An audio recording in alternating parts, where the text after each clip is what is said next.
தமிழ்நாட்டுல இனி டோல் கட்டணமே கிடையாது. ஆமா ப்ரோ, சென்னை கேப்ஸ்ல கார் புக் பண்ணுங்க, டோல் கட்டணமே இல்லாம டிராப்புக்கு மட்டும் பே பண்ணுனா போதும். சென்னை கேப்ஸ் ஆப்பை உடனே இன்ஸ்டால் பண்ணுங்க.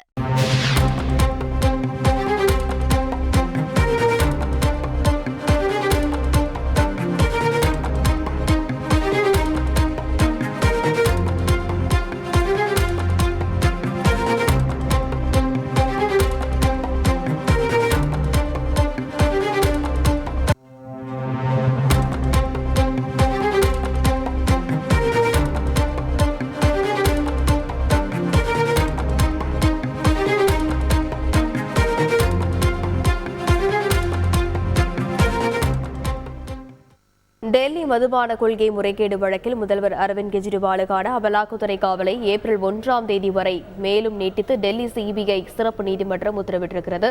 இது பற்றிய மேலும் விவரங்களை செய்தியாளர் வெங்கடேஷ் விவரிக்கலாம். வணக்கம் வெங்கடேஷ், கூடுதல் விவரம்.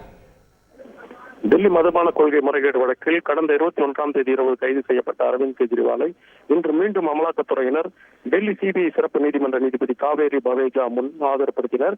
இந்த விசாரணையின் போது எத்தனை நாட்களில் வேண்டுமானாலும் என்னை வைத்து விசாரிக்கட்டும், நான் ஒத்துழைக்க தயார். ஆனால் பாஜகவிற்கு சரத் ரெட்டி 50 கோடி ரூபாய் நன்கொடை அளித்ததே உண்மையான ஊழல் என டெல்லி முதல்வர் அரவிந்த் கெஜ்ரிவாலே தனது சார்பில் வாதிட்டார். இதற்கு அமலாக்கத்துறை சார்பில் ஆட்சேபம் தெரிவிக்கப்பட்டது. டெல்லி மதுபான கொள்கை முறைகேடு வழக்கில் பெறப்பட்ட லஞ்ச பணத்தை ஆம் ஆத்மி கட்சி கோவா சட்டப்பேரவை தேர்தலில் பயன்படுத்தியுள்ளது. ஆனால் அவர் விசாரணைக்கு ஒத்துழைக்காமல் மழுப்பலாக பதில்களை தெரிவித்து வருகிறார். எனவே அவருக்கு 7 நாட்கள் காவல் விதிக்க வேண்டும் என கோரப்பட்டது. இருதரப்பு வாதங்களையும் பதிவு செய்து கொண்ட நீதிபதி காவேரி பவேஜா அவரை 4 நாட்கள் வரை மேலும் காவலில் வைத்து விசாரிக்க ஏப்ரல் 1ஆம் தேதி வரை அனுமதித்து ஒரு உத்தரவை பிறப்பித்து மீண்டும் டெல்லி முதல்வர் அரவிந்த் கெஜ்ரிவாலை ஏப்ரல் 1ஆம் தேதி காலை 11:30 மணிக்கு ஆஜர்படுத்த உத்தரவிட்டுள்ளார். விரிவான விவரங்களுக்கு நன்றி வெங்கடேஷ். தமிழ்நாட்டுல இனி டோல் கட்டணமே கிடையாது. ஆமா ப்ரோ, சென்னை கேப்ஸ்ல கார் புக் பண்ணுங்க, டோல் கட்டணமே இல்லாம டிராப்புக்கு மட்டும் பே பண்ணுனா போதும். சென்னை கேப்ஸ் ஆப்பை உடனே இன்ஸ்டால் பண்ணுங்க.